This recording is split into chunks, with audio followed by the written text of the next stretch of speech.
Hey everyone, this is Coach Allie with the Powerhouse Podcast, bringing you this week's episode 158. This is week 2 of our Pageant Newbies series, What Do I Say in a Pageant Interview? Welcome to the Powerhouse Podcast, hosted by sisters, former Miss Nebraskas and a Miss Nebraska USA, and expert coaches Allie Swanson-Mancuso and Megan Swanson-Rhodes.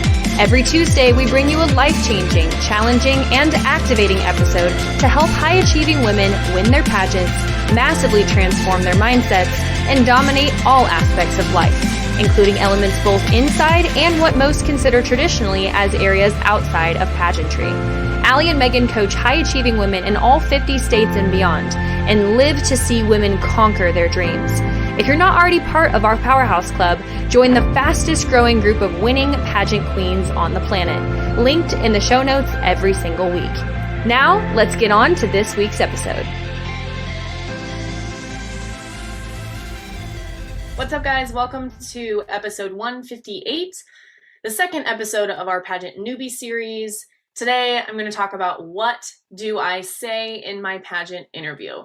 So this is by far a top question that we get from pageant women that are brand new in competing, and also pageant women who have been around the block and been competing as well. So interview is obviously extremely important regardless of the pageant system that you are in. So I want to give you some tangible, practical principles that pretty much apply to every single interview that you will ever face, even a job interview. Some of these will too. So I want to get right into it because there are some overall principles of interview, some basic do's and don'ts.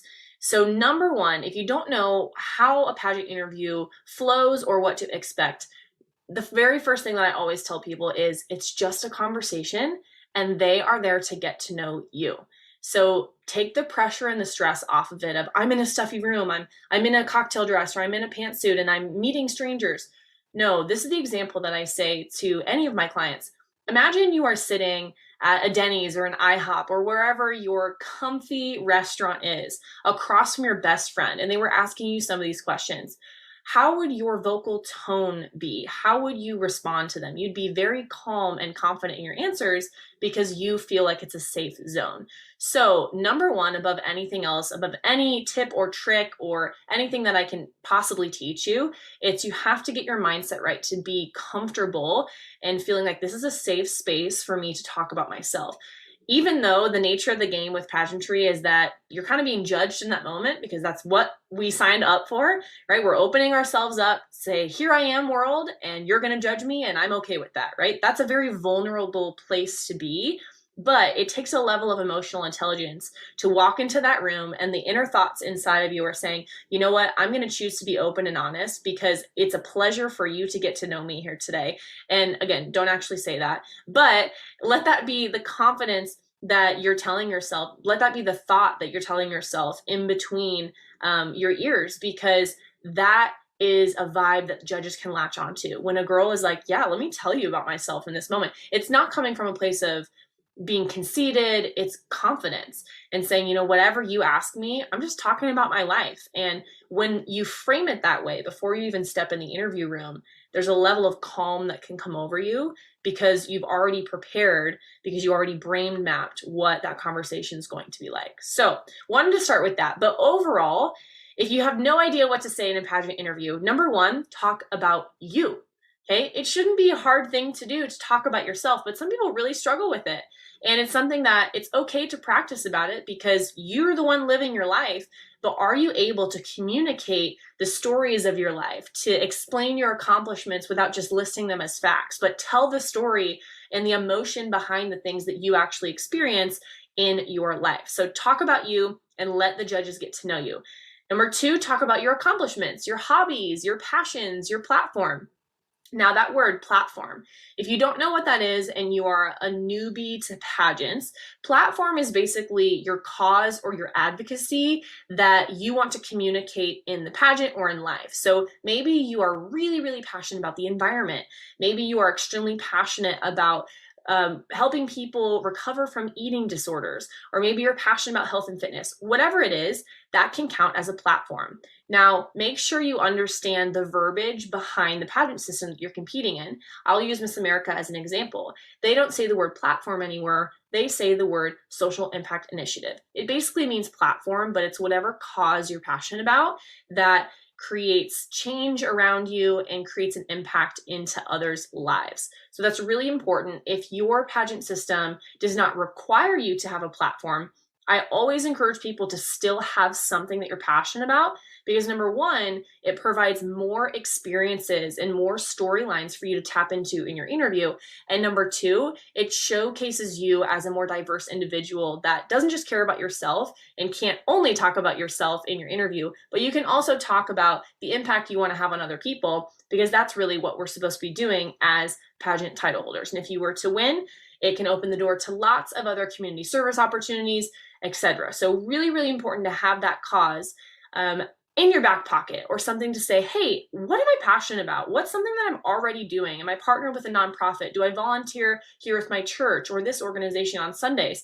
That can work as what a platform is. So brainstorm on that a little bit, but that is definitely something you want to bring up in your interview, along with your accomplishments, your hobbies, your passions, etc. Number three is be a good storyteller about your life. And I'll be the first to say that this is a learned skill. Not everybody is good at telling stories. And think of your favorite author or a novelist or a blogger that you like to read, right? They didn't just wake up one day and have that skill. Well, I'm sure somebody did somewhere, but most of us, you have to work towards being a good storyteller. There's strategy and there's tactics of playing on the emotion and connecting with the person listening to your story. Even as I'm talking on this podcast, I want to connect with you. So I'm communicating in a certain way. I'm leaning in and telling this story of how you can communicate in your pageant interview, how you can learn more about your life and be a good storyteller. I could just sound like this and sound like a robot, and I'm explaining how to be here in an interview, and obviously I'm over exaggerating it.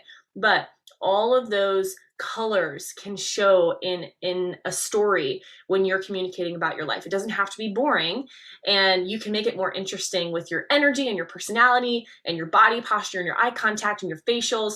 All of those things can come into being a good storyteller and really connecting with the judge.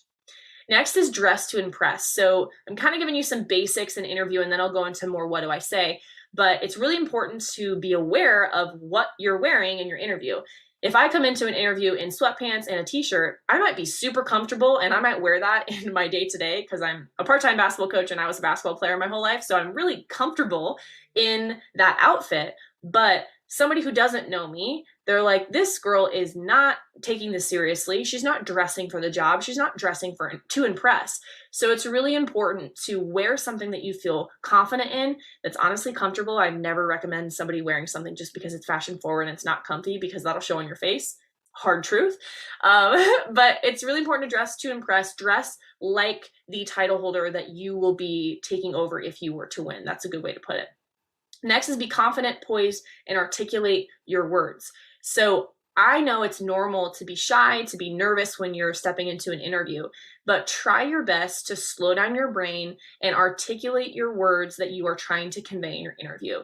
It comes across more intentional when girls can actually slow down and put emphasis on certain syllables or words, just like I'm doing now.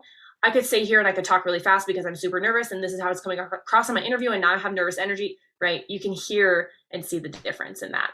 So that is a practice skill. If you're a person who has lots of energy and tends to talk quicker in an interview, slow down, take a breath before you start answering a question. That's a tactic that I tell a lot of my clients. And practice your active listening, and then communicate effectively and articulate those words.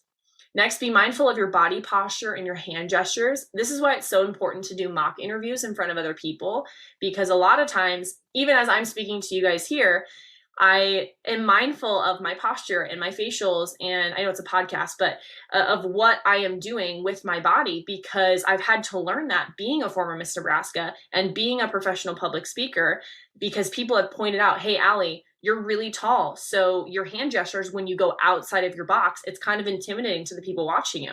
I'm like, okay, how would I have known that if somebody wouldn't have given me that feedback? So it's really important to practice in front of other people, even if it makes you slightly uncomfortable. Do it. Step out of that box, be bold, and get that feedback and implement it into your public speaking and into your interview. And again, even if the platform is not required, it's really always better to have at least a cause that you care about and be able to communicate that in your interview. Okay, so those are some overall tips and tricks for anybody competing in an interview, not just newbies, but just anybody. Okay, the next thing is time limit. So it's really important to know the time limit of your pageant system. Some pageants, you literally get a 2-minute interview to communicate all of these things. Whereas other pageants, you get 9 minutes, 12 minutes in some pageants. So that's a huge time difference, immense time difference. 2 minutes, I can maybe get 3-4 stories in. 12, I mean, I could talk for a little bit longer. I could go 45 to 60 seconds on some answers. You never want to drown out on your answers. If you feel like you're rambling, as I say, land the plane, come to a point, and then let the judge ask you another question. But understanding the time limit is so important because that will determine what your main storylines are, how many your goal is to get across, and how you really control your interview. So in a nutshell, anything under 3 minutes for an interview, you should really keep your answers to 20 to 30 seconds or less, because if you go over that, you're really only going to have time for maybe 2 questions from the judge. And if you think about it, if I'm trying to get to know you and I only get to ask you 2 questions, how am I going to get to know you, right? I'm going to read your paperwork, hopefully, as a judge before you step in the door. But if I'm interviewing 50 other girls, 100 other girls, 200 other girls, and I get 2 questions with you, you got to make them count or be really a little bit more direct in your answers. And when you practice that, the judge can learn a little bit more about you, okay? So the shorter the interview, the more direct your answers have to be. And the same is to be said about onstage question as well, because normally onstage question is about 15 to 20 seconds in your answers. Different pageant systems have different rules, so make sure to ask that. But long interviews like 9 or 12 minutes can go a little bit longer in answer length. But the listener, honestly, it's human nature. You're going to start to tune out at like 45 to 60 seconds. So it's your job to make the answer really, really interesting with your storytelling, with your body posture, eye contact, facials, etc. So that's a pretty good rule of thumb depending on the pageant system that you're in.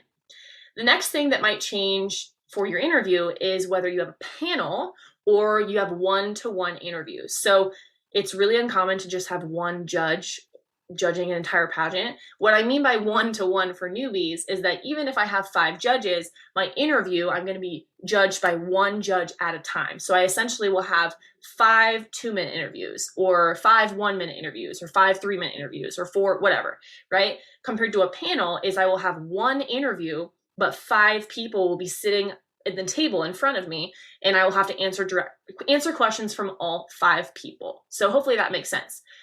When it comes to a panel interview, you definitely have to focus on the first impression for both panel and one-on-one, but especially panel because your eye contact is really important. Similarly to when you come on stage and you want to kind of scan, take in a moment because there's a lot of people looking at you, that is also applicable in panel. If I'm only locking eye contact with one judge the whole time, I'm like, hi, my name is Allie. I'm Miss Nebraska. Everybody else in the panel is gonna be like, who is this chick and why is she not giving me her full attention? That was really weird, right? So when I walk in, I might gesture with my eyes to the main judge to be like, hi guys, I'm Allie, I'm Miss Nebraska, whatever, and I'm gonna pan and make sure I hit every single person with warm eye contact, not staring deeply into their soul like a maniac. Don't do that. But have normal eye contact, be a normal human, smile at them, introduce yourself, and then the interview will begin. So don't make them uncomfortable with your eye contact. A healthy scan, maybe an eyebrow raise, a smile. Don't like awkwardly make yourself laugh like, like I've seen people do that before, but laughing internally just to make yourself smile and have like a bright face when you walk in is normal too. So making eye contact to the judge that asks you the question is my next tip. So if the middle judge asks you the question, you're going to acknowledge that judge first. But as I'm answering, then I'm going to go and hit the other judges with my eyes while I'm answering and then come back to that judge that asked me the question to finish. That's another skill that you should practice because it makes everybody in your judging panel feel included, and it's a way for you to control your interview. Okay? Couple tips there. Then in a one-on-one interview, obviously this is different than if three, four, five people are sitting in front of you, right? So we don't want to stare into the one person's soul because there's nowhere else for them to look. We want to make them feel comfortable. So warm eye contact, warm body posture with energy and power is really, really important from the get-go. So be mindful of also how close you are to the judge, especially if you're seated, because like for me, I'm really tall. I have to be mindful of my hand gestures because if the judge is sitting across a small table from me, that could be really intimidating to them because I'm really close to their face. So be mindful of where you're at, what your body posture is doing, and your eye contact, because that can change 100% between panel and one-on-one. Okay, now let's get into, Allie, what do I say in my pageant interview? So what are some common things that a judge is going to ask me? I've never done a pageant before. I don't know. So in a nutshell, you should be able to answer these questions in any pageant interview, in any system that you would potentially go into. So first of all, why do I want to be Miss Blank? Why do I want to be Miss America? Why do I want to be Miss High School America, Miss Volunteer America, Miss USA? I just said America like 3 times, but lots of pageant systems say America in it. So why do you want to be this title? Are you just doing it for fun, or what's the actual purpose behind it? It's a really, really important question that if you can't answer that and a judge asks you that in your interview, like how is a judge supposed to magically know if you don't know the answers to some of these questions, right? And if you think about it like that, it's, oh, I actually need to think about this. I need to self-reflect a little bit and ask myself, why am I doing this? Why does this excite me? What can I get out of participating in this program? What can being this title get me in my life? Why do I need this title to accomplish X, Y, Z of my goals, of my aspirations, of my dreams? Okay, so super important questions. I'm going to rattle off a couple more. What makes me unique? Who is your role model? Or what makes you unique, I should say. Who is your role model in your life? How will you market the organization in a new way? How will you help recruit other contestants for the pageant organization? What are your passions, hobbies, and skills? Can you communicate those effectively? What are your biggest accomplishments in life for your age? Okay, and I want to pause here because again, especially for our teen clients, you as a 13-year-old might not have the accomplishments, like the career experience of a 19-year-old if you're competing against somebody like that in a teen competition. That's okay. Be yourself, be able to communicate who you are as a 13-year-old. One of my biggest pet peeves as a judge of pageants is I can tell like a 13-year-old or a 14-year-old has worked with a pageant coach and they're trying to be too stiff and they're trying to act like they're 25 years old and whatever. It's like, no, you're literally a teenager. Be a teenager. I want you to have fun on stage. I want to hear about your hobbies. If you knit, if you like cats, if you are on dance team and you're in 5 clubs at school, great. Obviously, I'm not expecting you to be an intern for a lawyer, like a 19-year-old who's a freshman in college or something. Like, there's going to be a difference, and that's okay. A judge isn't comparing your life experience to another person's life experience. A good judge should say, she's 13. I'm judging her based on being a 13-year-old and what she's bringing to the table here today. Is she confident? Does she know who she is? Can she communicate? And those are skills that you should be able to do as a 13-year-old, 15, 19, 25, 28, whatever age you are when you're competing, 36, okay, random numbers thrown at you.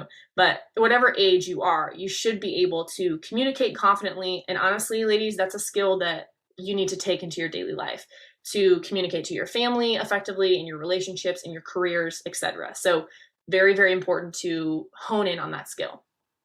Okay, so what are your biggest accomplishments in life? What are your aspirations? So again, a 13-year-old's aspirations might be, I want to be on Broadway. I want to be a doctor. And when you're 19, reality might hit a little bit. And you're like, honestly, I wanted to be a doctor my whole life. But now that I've gone through a year of college, I changed my major and now I want to be a marine biologist, or now I want to be a chiropractor, or now I want to be whatever it is. It's okay to change your mind. Just be honest about how you're feeling. You don't have to have this 20-step life plan all mapped out just to sound impressive if it isn't actually truly how you feel, okay? So having something and having goals and dreams and vision for your life is very important, but it doesn't have to be this massively thought out, impressive, whatever thing if it's not actually how you feel and not actually what you want for your life, okay?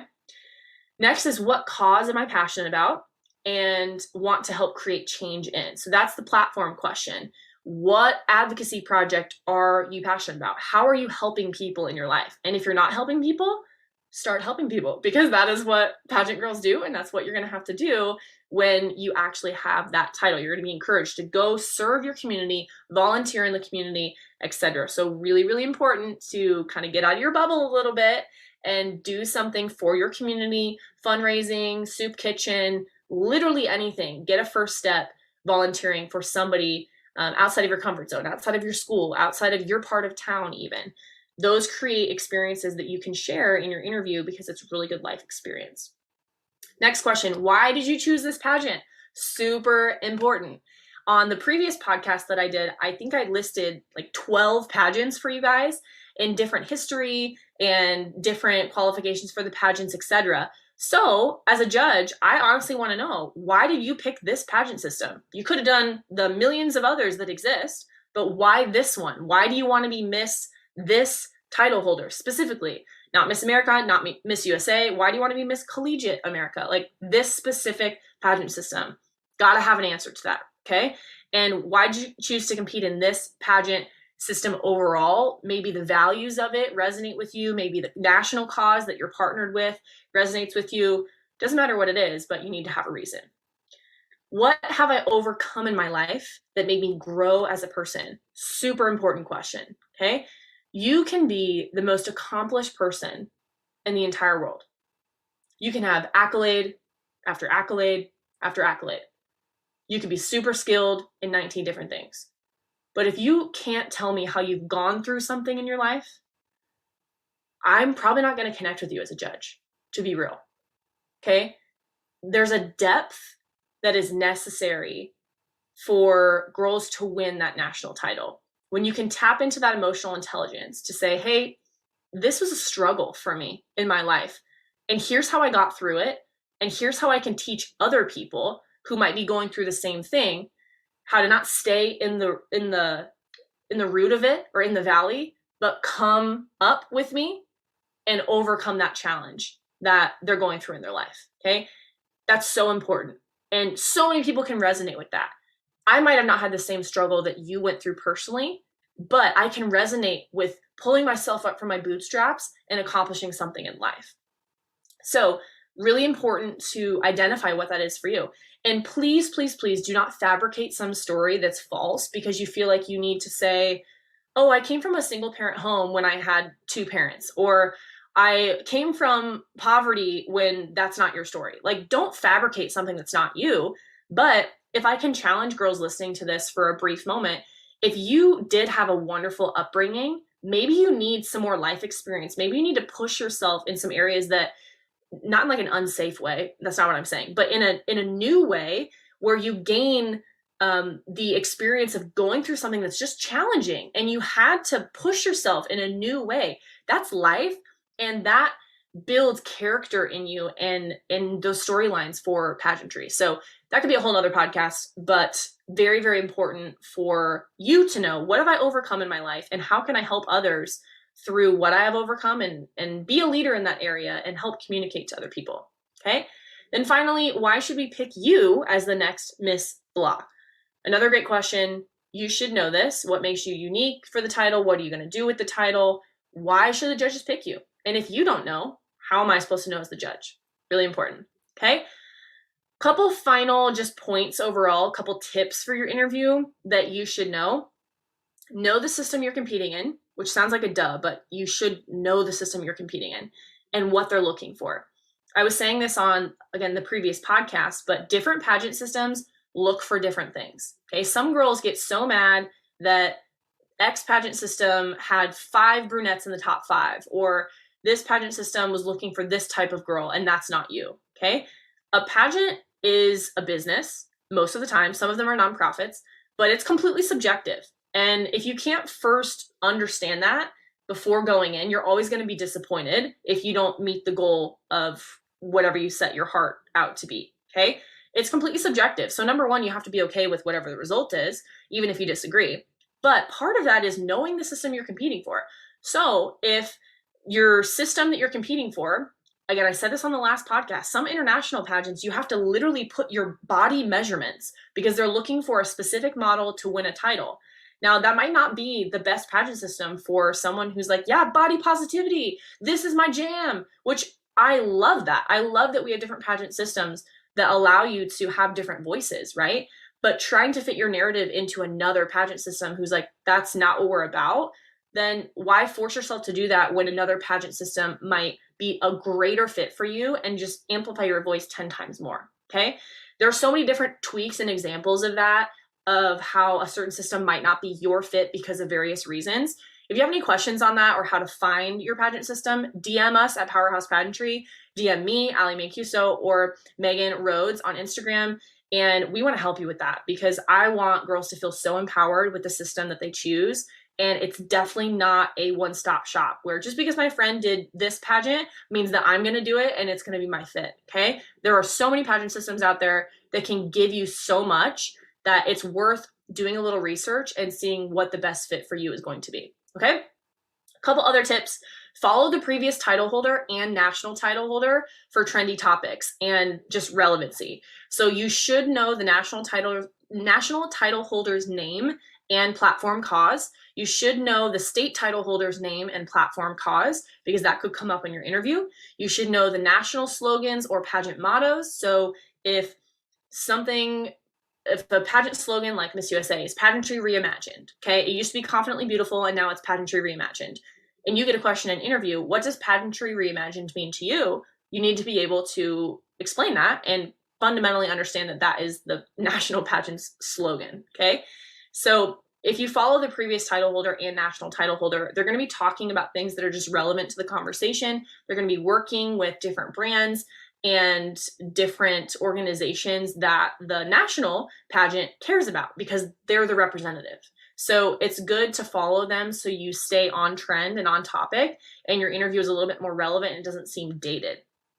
And then finally, it's really important to know the top pageant director's name. So if your pageant is run by an executive director, a board, a president, whatever the title is, know their name and know the helpers at the national level so you can reference them in your interview if it applies, and also know the leadership within your state. So again, if it's a president, if it's a board, if it's an executive director, whatever the title is, make sure you know them by name, you're in communication with them so they know you and you're making that impression before you even step in the interview room, okay? Whew, I feel like I need to take a breath. That was a lot of information, but you guys know me, I over-prepare times a gajillion for my podcast because there's just so much information that I could share with you guys, and I want you to have a good pageant interview. Interview is a fun experience. It should be fun. It shouldn't be nerve-wracking. It shouldn't be like, oh, I just had the worst interview in my life. If you're really prepared and you have done the hard work to prepare your storylines, you should walk in there so confident it's just oozing out of every single one of your pores. And you're like, hey, what a pleasure it is for you to get to know me today. Don't actually say that. But that's literally the mindset. I tell that to all my clients. That's literally the mindset that you should have of like, nothing you're going to say is going to shake me because I'm so confident in who I am that we're just going to have fun here. And even if you're a super big introvert and you're like, Allie, I don't have a big personality, I can't sparkle that big. You can still have that inner umph and that inner confidence to say, whatever you throw at me in this interview, I know that I can handle it because we're just having a conversation about me. And I know me better than literally anybody else, okay? Whew. So in a nutshell, I really hope you found lots of value in this episode this week. And we have one more podcast episode in our Pageant Newbie series. So I really encourage you to tune into that. If you missed the last week of Pageant Newbie series, I went through every single different pageant system, not every single one, but a ton of them for little kids, teen, miss, and beyond, and gave you some history, gave you some elements of competition. So make sure to listen back at that. And I will see you guys in 2 weeks for the third week of our Pageant Newbie series. Hey guys, Coach Megan here, and thank you so much for listening to this episode of the Powerhouse Podcast. We're so honored to have you wherever you are, near or far away from the great metropolis of Omaha, Nebraska, where we are from.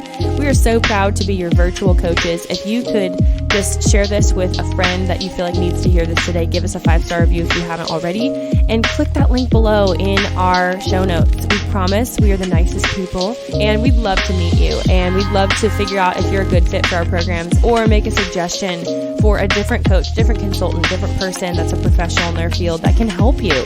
We're not territorial about needing to coach every person in the world. We just want you to find your right fit so that you can make your dreams come true and unlock the winner within you. Anyways, just wanted to encourage you guys in that today. Again, leave us a review, DM us on Instagram at any of our handles, and with that, we'll see you guys next week.